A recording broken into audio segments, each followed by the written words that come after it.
மித்ரா, என்னண்ணா? அங்க நிக்கிறது யாருன்னு பாரு.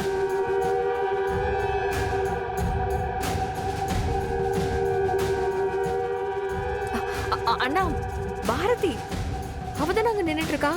ஆமா. ஏய், அவ இங்க என்ன பண்ணிட்டு இருக்கா?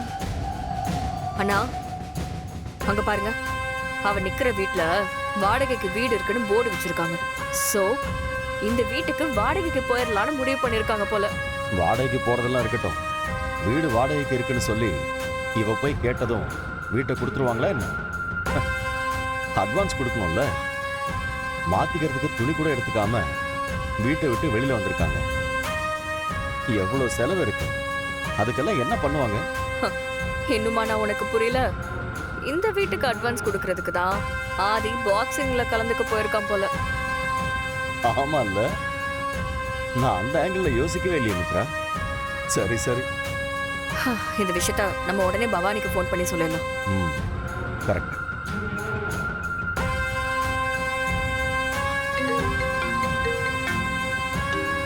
மித்ரா தான் ஃபோன் பண்றான். சொல்லு மித்ரா. அத்தை, பாரதி இருக்கிற இடத்த நான் கண்டுபிடிச்சிட்டேன். எங்க இருக்கா? இங்க வாடகைக்கு வீடு இருக்குன்னு போர்டு போட்டிருக்கு. அந்த வீட்டுக்கு வெளியில தான் வெயிட் பண்ணிக்கிட்டு இருக்கா. என்ன சொல்ற மித்ரா? ஆமா அத்தை.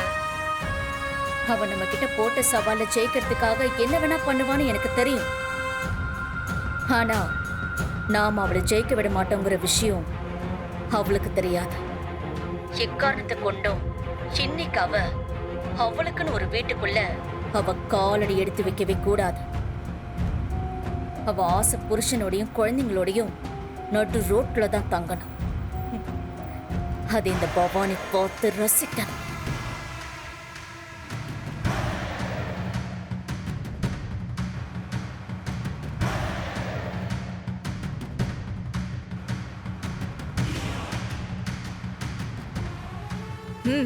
ஓகே அத்தை, நாங்க பாத்துக்கிறோம். ஆதி எங்க போயிருக்காருன்னே தெரியலையே.